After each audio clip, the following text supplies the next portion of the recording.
Donc, bonsoir à toutes et à tous, mesdames, messieurs. Avis spécial vous est par les présentes données, par le sous-signé qu'une séance extraordinaire du conseil municipal est convoquée par moi-même, monsieur le maire Kevin Maurice, pour la tenue à la salle du centre communautaire Louis-Renault, situé au 270 route du Canton à Brownsburg-Chatham, lieu autorisé par la résolution numéro 19-12-336, le mardi 10 décembre 2024 à 19h, et qu'il sera pris en considération les sujets suivants, à savoir: point 1, ouverture de la séance extraordinaire. Point 2, adoption de l'ordre du jour. Est-ce que j'ai un proposeur? Je propose. Monsieur Kévion, tout le monde d'accord? En accord. Point 3, période de questions portant exclusivement sur le budget 2025 et le programme triennal des dépenses en immobilisation 2025, 2026, 2027. Est-ce que j'ai des questions à la salle? Sinon, au point 4, Mme Vézo va pouvoir le présenter et il y a une deuxième période de questions au point 6. Pas de questions dans la salle? Point 4, adoption du budget de l'année financière 2025 de la ville de Brownsburg-Chatham. Madame Vézo, la parole est à vous. Donc, aujourd'hui, on va vous présenter le budget 2025 de la ville de Brownsburg-Chatham. Une petite mise en contexte, l'augmentation de la valeur foncière imposable représente 3 % comparativement à 2024. La valeur moyenne d'une résidence unifamiliale de un logement passe de 329 060 à 332 657. On a eu une création d'environ de 150 nouveaux logements sur le territoire. On a négocié des nouvelles conventions collectives avec le syndicat des cols bleus et cols blancs et une nouvelle entente avec l'Association des pompiers. Et l'IPC de septembre 2023 à septembre 2024 représente 1,8 %. Nos objectifs se poursuivent aussi pour 2025. Donc, c'est de poursuivre et améliorer notre offre de services sur l'ensemble du territoire, attirer de jeunes familles et être considéré comme un lieu où il fait bon vivre, diversifier et valoriser notre offre de loisirs sur l'ensemble du territoire, moderniser nos infrastructures et nos équipements. Donc, par la suite, on va vous présenter le programme triennal d'immobilisation avant de passer au budget de fonctionnement. Donc, le budget d'investissement, c'est le programme, comme je vous dis, triennal d'immobilisation. Donc, c'est l'engagement qu'on veut investir sur les 3 prochaines années. Donc, ça totalise un montant de 37 135 599 $, dont 23 millions est à la charge de la Ville, pour une différence de 38 % qui sera financée par des tiers, soit des subventions gouvernementales, des contributions promoteurs. La répartition... Bon. La répartition des projets d'investissement. Donc, on voit ici que les bâtiments, la Ville désire investir dans ses bâtiments pour 10 millions, dans son équipement et machinerie pour 1,3 million, le parc et terrain de jeu pour 1,3 million, véhicules 4 millions et ses infrastructures pour 19,9 millions. De ces montants, comme je vous mentionnais tantôt, 38 % est à la charge de tiers. Donc, vous voyez que ce n'est pas l'ensemble des projets qui vont être assumés par la Ville. Parmi les projets majeurs, en 2025, on retrouve le barrage principal du lac Crooks, le barrage du lac Monaco, la finalisation de la construction de la nouvelle caserne, les travaux de phase 2 de l'aréna Jules Lupien, la reconstruction complète du chemin de Daysville Sud, le pavage et l'éclairage du domaine Cadieux, le pavage et l'éclairage pour le projet des Pometiers. En 2026, on parle du barrage McNaughton, soit au lac Lawrence, le début des travaux pour la source d'eau souterraine, le remplacement des conduites d'aqueduc et d'égouts dans les secteurs de McVicker, Bank, Saint-Paul et d'autres rues à définir. Exact. Pour 2027, la finalisation des travaux pour la source d'eau souterraine, la reconstruction du chemin de Steneville-Est, les travaux de pavage du chemin de la deuxième concession, traitement de pavage de la montée Stonefield, aménagement du parc Quartier Marina, reconstruction du pont Silverson, agrandissement de l'hôtel de ville, acquisition d'un nouveau véhicule d'élévation au service incendie. Il ne faut pas oublier aussi qu'annuellement, il va y avoir des travaux de voirie qui vont être faits sur le territoire. On parle de rechargement granulaire, refaire les surfaces de trottoir, le resurfaçage des ponceaux et les glissières de sécurité. Le budget de fonctionnement de 2025, on parle d'un budget de 19 463 000. C'est une augmentation de 4,47 comparativement à 2024.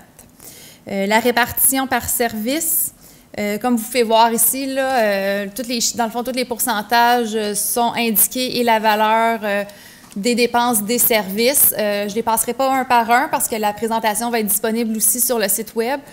Par contre, vous voyez que l'ensemble, dans le fond, des dépenses, tout ce qui est inclus au niveau de « Autres », en haut à votre gauche, le 541 700 qui représente 2,8 %, c'est tout ce qu'on appelle les paiements comptants, donc les investissements, le coût des investissements qui va être payé directement sans être financé, et le remboursement du fonds de roulement.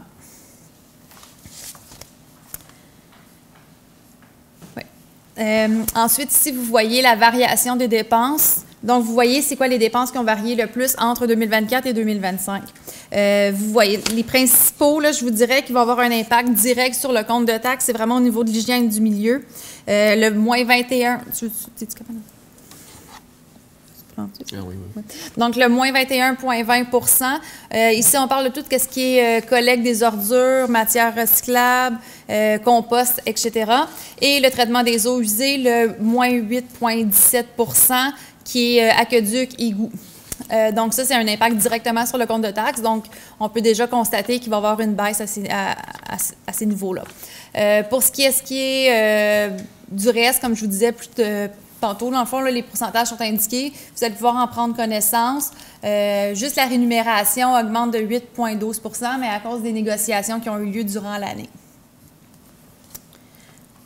Ensuite, pour la section des revenus, les revenus égale les dépenses. Donc, on parle de revenus totaux de 19 463 000 principalement répartis en taxation pour 69,10 %. La taxation représente la source principale de financement pour les villes et municipalités. Et par la suite, on est capable d'aller chercher un 9,7 % avec le camping La Marina.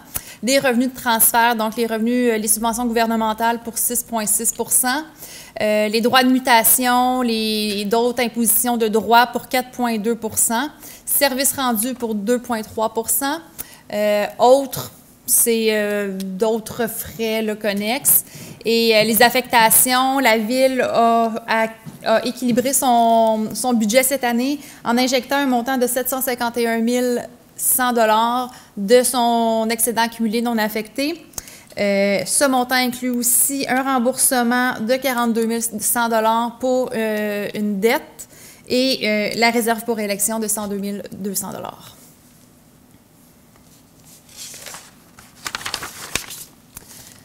Donc, les taux de la taxe foncière avec le budget qu'on vous a présenté, c'est les taux qui vont être au compte de taxe 2025. Donc, pour la taxe résiduelle qu'on parle, la taxe résidentielle, c'est une augmentation de 3,27 % du taux de la taxe foncière.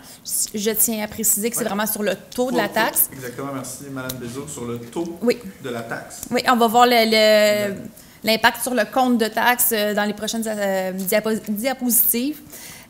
Donc, on parle de 3,27 pour l'ensemble, je vous dirais, des catégories foncières de la ville. Résiduel 6 logements, commercial, industriel et terrain vague non desservi, c'est des augmentations de 3,27 %.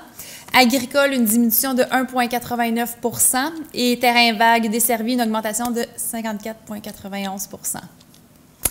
Donc, on peut passer à la prochaine. Ensuite, comme je vous mentionnais tantôt, là, on a regardé tout ce qui était les dépenses d'hygiène du milieu qui avaient beaucoup descendu, qui avaient diminué comparativement à l'année d'avant. Donc, c'est ici qu'on voit vraiment l'impact. L'eau potable passe de 222 $ à 198 $. Les piscines, pour les gens qui détiennent des piscines, 55 $ à 50 $. L'égout, secteur Brownsburg et Saint-Philippe-Est, on parle de 232 à 201,50 $. Pour tout ce qui est collecte et élimination des matières résiduelles et compostables, on passe de 175 $ à 136 $. Et l'éco-centre passe de 15 $ à 18 $. L'éco-centre, je tiens à préciser aussi qu'il y a l'éco-centre de la chute qui est accessible aux citoyens. Et l'éco-centre ici, là, Monté-Cushing, si je ne me trompe pas, Matrec, dans le fond, qui est accessible aussi aux citoyens. Donc, c'est le coût qui est pour l'utilisation de ces deux éco-centres. Donc, la simulation d'un compte de taxes moyen pour une résidence unifamiliale moyenne desservie, je tiens à le préciser, d'une valeur de 332 657 $. On parle ici d'une diminution du compte de taxes de 51 et 50 $, soit 1,8 % environ de diminution du compte de taxes. Donc, malgré une augmentation du taux de taxation de 3,27 % comme qu'on a vu précédemment, le compte de taxes d'une résidence moyenne desservie diminue pour l'année 2025. Comme vous voyez là, oui, les taux de taxes foncières augmentent, la dette, elle augmente, mais tout ce qui est le reste, tout ce qui touche l'aqueduc, l'égout et les matières résiduelles diminue. En partie dû à des bonnes négociations. Exactement. Ensuite, finalement, dans le fond, les dates de versement, on conserve encore les 5 versements comme qu'on avait présenté pour 2024. Les dates vont être le 20 mars 2025, 20 mai 2025, 18 juillet 2025, 22 septembre 2025 et le 20 novembre 2025. C'est tout. C'était une excellente présentation, Mme Vézo. Donc, point 4, adoption du budget de l'année financière 2025 de la Ville de Brownsburg-Chatham. Est-ce que j'ai un proposeur? Je vais en faire la proposition, M. le maire. Mme Renaud, tout le monde d'accord? Oui. D'accord. Point 5, adoption du programme triennal des dépenses en immobilisation 2025, 2026 et 2027. Est-ce que j'ai un proposeur? M. Rowland, tout le monde d'accord? D'accord. Point 6, période de questions portant exclusivement sur le budget 2025 et le programme triennal des dépenses en immobilisation 2025, 2026 et 2027. Bonjour. Bonsoir. Marc Beaulieu, rue du Saint-Émilion. Dans la présentation des dépenses, il y a un des postes qui a augmenté de 27 mais j'ai pas été, le premier d'ailleurs, je n'ai pas été capable de voir c'était quoi le poste. On peut revenir à la présentation? Oui, c'était l'affectation. Dans le fond, c'était les activités d'investissement et le fonds de roulement. Dans le fond, qu'est-ce qu'on a fait? C'est que pour diminuer les variations avec les taux d'intérêt, tout ça, donc on a décidé que, comme à chaque année, on fait un peu payer directement certaines dépenses en immobilisation comptant, donc directement sur le compte de taxes, au lieu d'être financé par règlement d'emprunt ou par fonds de roulement.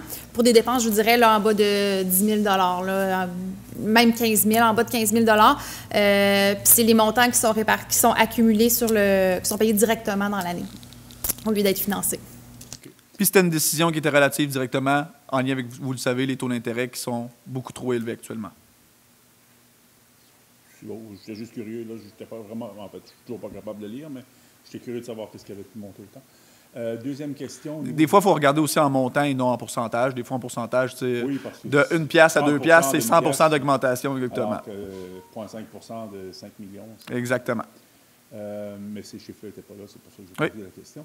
Deuxième chose, au niveau du taux de taxation, ils ont diminué de 1,9 pour non, les terres agricoles. Le taux de la terre agricole, oui, a diminué. Le taux augmente pour le résidentiel, diminue pour la terre agricole. C'est ça. C'était un choix, ça, ou si c'était un choix. Okay. Malgré qu'on sait que les terres agricoles, les producteurs ont largement des remboursements pour leur compte de taxes? C'est très subjectif. Effectivement. On a des représentants ici de tout ce qui est terre agricole au conseil.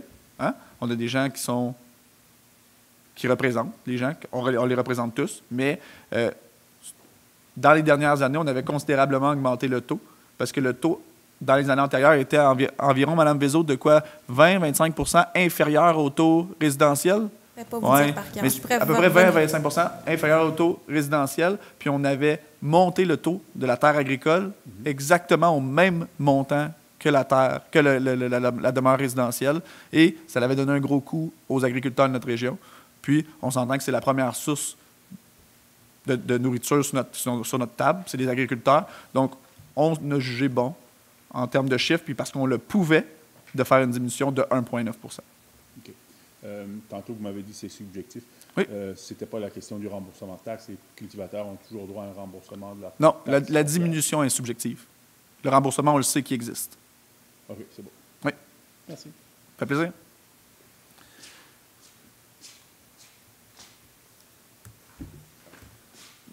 Point 7, levée de la séance extraordinaire. Est-ce que j'ai un proposeur? Monsieur Florestal, comme toujours. Tout le monde d'accord? D'accord. Excellent. Donc, c'était tout pour la séance extraordinaire 1. On va passer maintenant à la séance extraordinaire 2. Okay. Donc, Point 1, ouverture de la séance extraordinaire. Point 2, adoption de l'ordre du jour. Est-ce que j'ai un proposeur? Je propose. Monsieur Kévion, tout le monde d'accord? En accord. Point 3, période de questions. Est-ce que j'ai des questions dans la salle sur l'ordre du jour de la séance extraordinaire 2?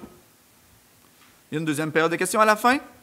Point 4, adoption du règlement numéro 346-2024 décrétant l'imposition des taux de taxation, des taxes foncières et des compensations pour l'année 2025. Madame Vézo. Monsieur Bouchard, Maître Bouchard. Oui, Monsieur le maire. En fait, c'est juste pour adopter les taux de taxation en fonction des explications de Mme Vézo tout à l'heure. Voilà. Donc, point 4, est-ce que j'ai un proposeur pour les taux qu'on a vus à l'écran? Monsieur Rowland, tout le monde d'accord? D'accord. En accord. Point 5, adoption du règlement numéro 4-6-2024 ayant pour objet la modification des règlements numéro 4-2000, 4-01-2001, 4-02-2005, 4-03-2012, 4-04-2019 et 4-05-2022, créant le fonds de roulement pour en augmenter le montant autorisé à 2 600 000. Voilà, alors c'est pour augmenter le fonds de roulement de 500 000 à même le surplus accumulé non affecté.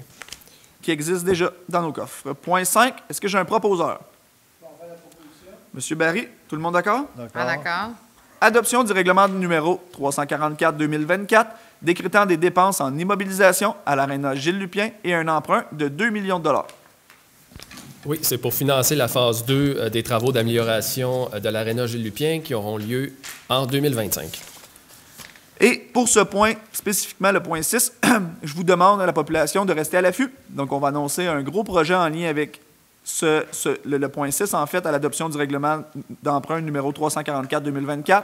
Donc, vous allez le voir sortir dans les prochaines semaines. On va passer les fêtes et au retour des fêtes, on va vous faire une très belle annonce.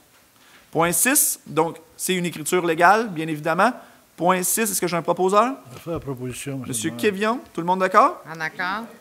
Point 7, adoption du règlement d'emprunt numéro 345-2024 décrétant des dépenses en immobilisation pour la nouvelle caserne et un emprunt de 500 000 Pour financer l'aménagement intérieur de la nouvelle caserne qui est présentement en construction. Est-ce que j'ai un proposeur? J'en ferai la proposition. Madame Lorrain, tout le monde d'accord? En accord. Adoption du règlement numéro 268-02-2024, modifiant le règlement numéro 268-2019 sur la gestion contractuelle de la ville de Brownsburg-Chatham en vue d'assurer sa conformité à la loi édictant la loi visant à protéger les élus municipaux et à favoriser l'exercice sans entrave de leurs fonctions et modifiant diverses dispositions législatives concernant le domaine municipal.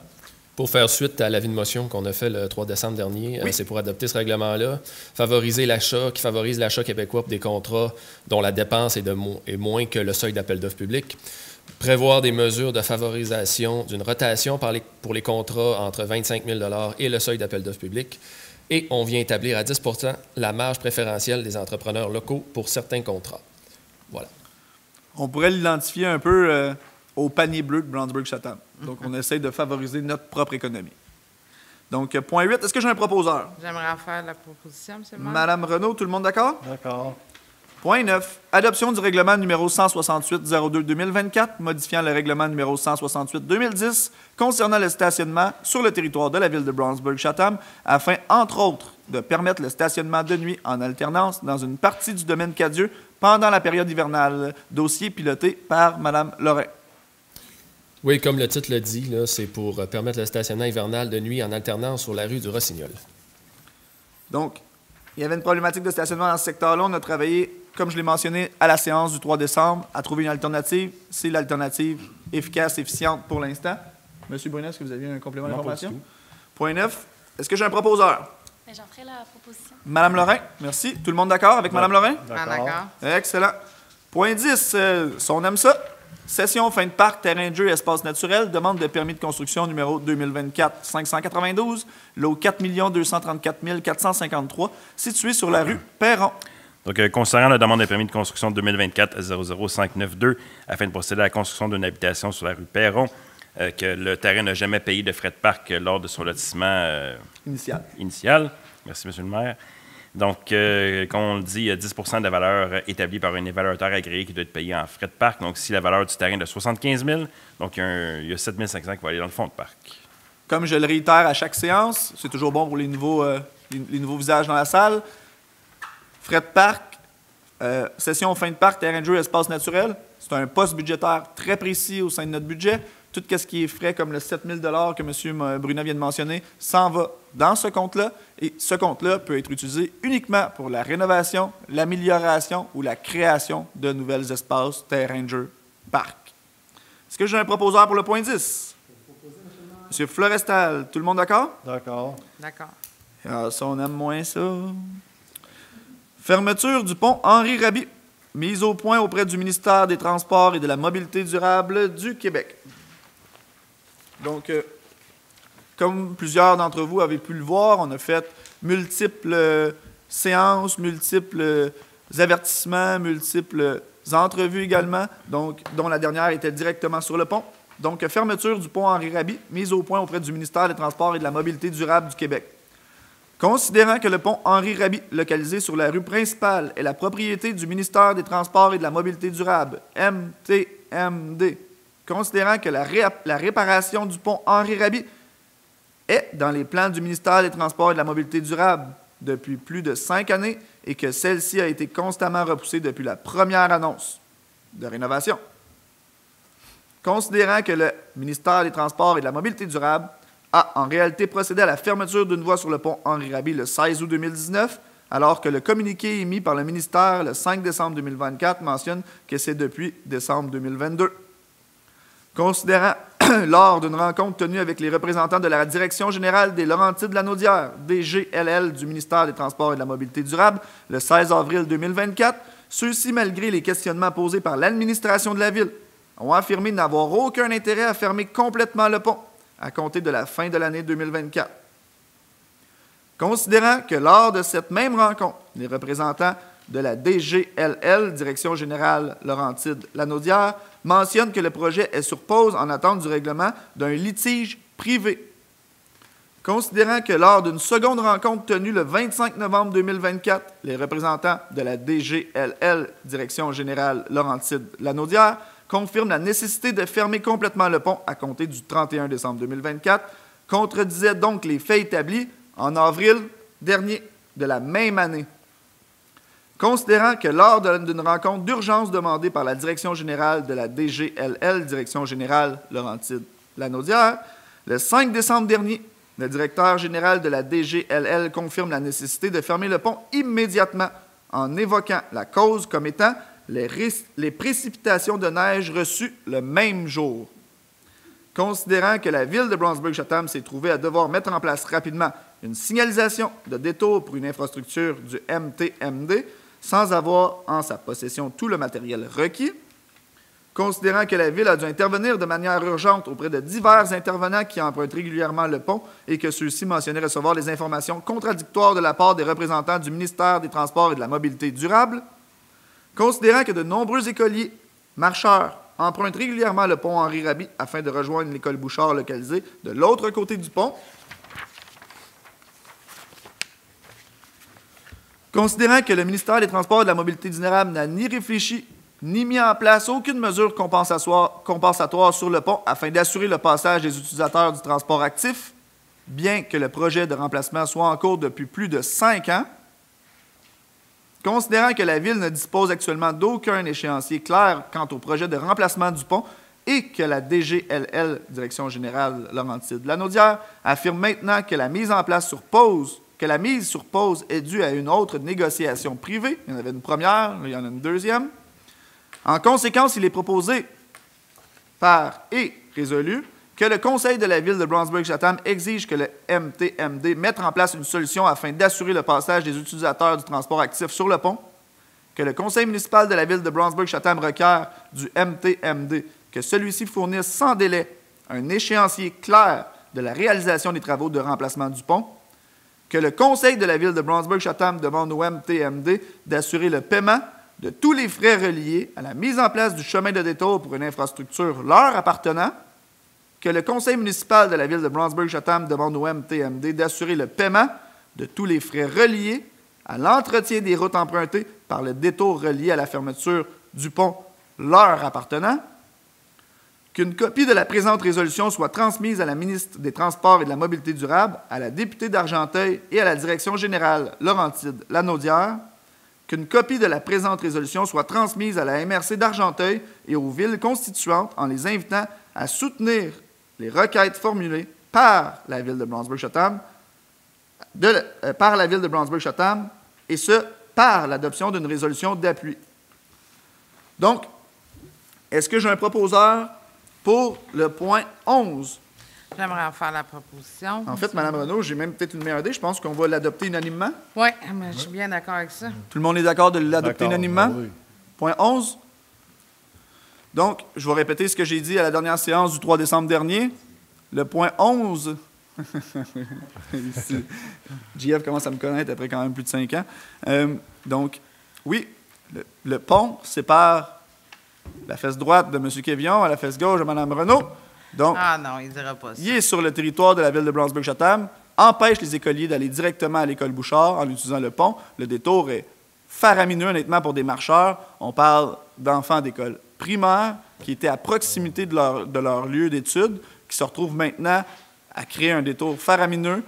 Sans plus, on parle des collectes de déchets, du transport scolaire, on parle du déneigement et d'une multitude d'autres. La maison des jeunes. La maison des jeunes. Pour ceux qui habitent en haut de la côte, la bibliothèque, l'accès à la bibliothèque, à l'aréna, à... La sécurité publique, exactement. Donc, je pense qu'on a fait le tour. Je pense que notre résolution, je pense qu'elle est assez claire, nette et précise pour qu'on en fasse l'adoption à l'unanimité. Tout le monde d'accord? D'accord. D'accord. Point 12. Mise en disponibilité et approbation des avis de modification pour la rénovation de l'aréna Gilles Lupien, phase 1. Des bonnes nouvelles, au moins. Oui, donc la phase 1 est terminée. Excusez-moi, M. Brunet. Ça, c'est des bonnes nouvelles parce que, bien évidemment, c'est géré par la ville. Allez-y, M. Brunet. Donc, les travaux de phase 1 sont terminés depuis tout récemment. Donc, il y a lieu de juste rendre plus conforme certains éléments du dossier. Donc, concernant l'adjudication du contrat suivant l'appel d'offres public 2024-01 pour les travaux de rénovation de l'aréna Gilles Lupien à l'entreprise de groupe Milan Incorporé, que les travaux sont en cours depuis le 25 mars 2024 et qui se terminent, comme je vous dis, dans les prochains jours avec le revêtement extérieur de la bibliothèque. Considérant qu'il y a eu certains avenants, donc des modifications au contrat durant le tout qui totalise 235 632,28. Donc, on est tout de même en bas du 15 % à peu près qui est la norme dans les extras ou qui peut arriver durant la contingence d'un projet. Considérant qu'on a déjà fait une mise en disponibilité de 200 000 à même la résolution de 24-06-173. Ce soir, on vient juste rendre en disponibilité, dans le fond, un montant de 50 000 pour combler ce qui est le manque des certains avenants. Donc, le Conseil autorise la mise en disponibilité d'un montant de 50 000 en provenance de l'excédent accumulé non affecté. Donc, point 12, est-ce que j'ai un proposeur? On fait la proposition. Monsieur Quévillon, district 3, comme on l'a mentionné. Tout le monde d'accord pour le point 12? Oui. Point 13, M. Brunet vient également de l'expliquer, c'est le même point. Donc, c'est la modification du règlement d'emprunt numéro 321-2023 concernant la rénovation de l'aréna Gilles Lupien afin d'augmenter la dépense d'un montant supplémentaire de 50 000 $. Est-ce que j'ai un proposeur? Monsieur Florestal, tout le monde d'accord? D'accord. Point 14, période de questions. Est-ce que j'ai des questions dans la salle? Pas de questions dans la salle? Je vais penser que je fais bien mon travail. Donc, point 15, levée de la séance extraordinaire. Monsieur Florestal, comme toujours. Excellent. Tout le monde d'accord? D'accord. C'était une excellente année. 2024 fut une belle année. On vous réserve de belles surprises pour 2025. Restez à l'affût. Hein? Ah! On vous réserve de belles surprises. Donc, restez à l'affût. Investissez-vous dans notre communauté. Il y a plein de choses à faire. On a besoin d'aide, puis on essaie de faire bouger notre ville. Donc, sur ce, passez de joyeuses fêtes. Monsieur Quévillon, est-ce que vous voulez faire quelques petits mots de joyeuses fêtes encore? Non, je l'ai fait. Le 3 décembre. Excellent. C'est le travail de M. Quévillon, mais joyeuses fêtes à toutes et à tous. Soyez prudents sur les routes. Passez du bon temps avec vos familles. Vous le méritez. On se revoit toutes en 2025. Merci.